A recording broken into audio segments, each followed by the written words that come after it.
Assalamualaikum warahmatullahi wabarakatuh. Hari ini saya berada di Pengadilan Bandung untuk menghadiri sidang perdana saya.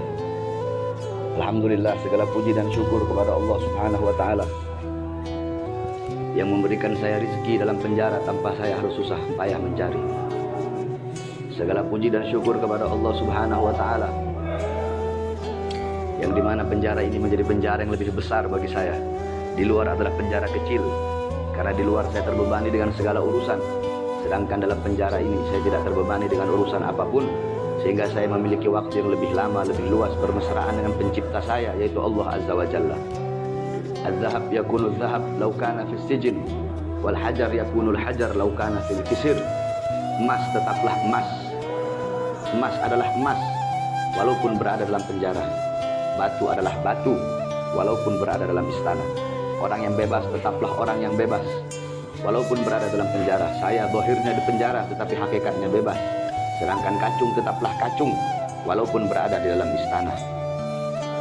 Jiwa kami adalah jiwa pejuang. Dimanapun kami diletakkan, tetap kami akan bertahan. Kami tidak peduli seberapa besar siksaan, ancaman, dan hukuman. Tetap kami tidak akan pernah tunduk kepada kezoliman, kemaksiatan, dan kemungkaran. Penjara yang kalian anggap menakutkan bagi kami adalah permainan. Penjara yang kalian anggap seperti neraka bagi kami adalah surga. Ma'allah as-sijn yakun jannah. Bersama Allah, penjara akan menjadi surga. Sungguh aneh, penegakan hukum di Indonesia sangat-sangat tidak adil. Hukum tajam ke kanan dan tumpul ke kiri, hukum tajam ke bawah dan tumpul ke atas. Orang-orang yang mendukung Prabowo, kami ditangkap, kami dipenjara. Saya, Ahmad Dhani, John Ruh, Buniani, dan lain-lainnya. Sedangkan yang mendukung Jokowi sama-sama terlapor, tetapi mereka tidak ditangkap. Contoh Abu Janda, Victor Laskodiat, Sukmawati, Ade Armando, dan lain-lainnya. Padahal sama-sama terlapor. Apabila kami yang terlapor, kami yang dilaporkan, langsung diproses, langsung dari saksi menjadi tersangka, dari tersangka langsung ditangkap. Kenapa? Jawabannya satu, karena kami mendukung Prabowo. Sedangkan apabila pendukung Jokowi yang terlapor, mereka yang dilaporkan, satu pun tidak ditangkap, tidak dipenjara. Kenapa? Satu jawabannya, karena mereka pendukung Jokowi dan mereka berada di pihak kekuasaan. Oleh karenanya, saudara-saudara bangsa rakyat Indonesia, buka mata kalian, buka telinga kalian, lihatlah ketidakadilan penegakan hukum yang ada di Indonesia.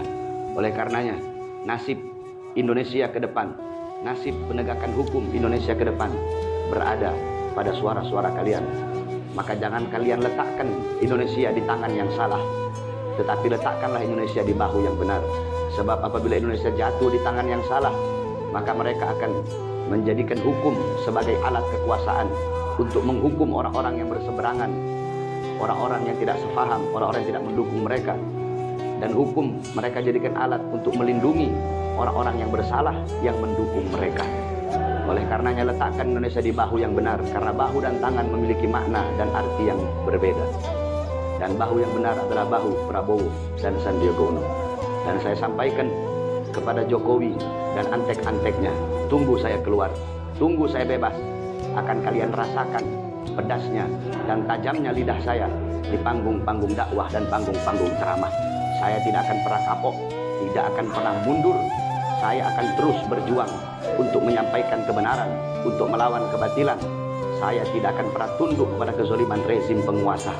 Selama darah saya masih mengalir, selama nyawa saya masih berada dalam jasad, maka selama itu saya akan tegak berdiri, pantang mundur walaupun satu langkah, akan bangkit berjuang sampai titik darah penghabisan.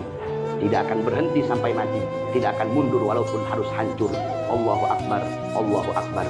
Hidup Islam, hidup Indonesia. Bahar bin Ali bin Smith. Wassalamualaikum warahmatullahi wabarakatuh.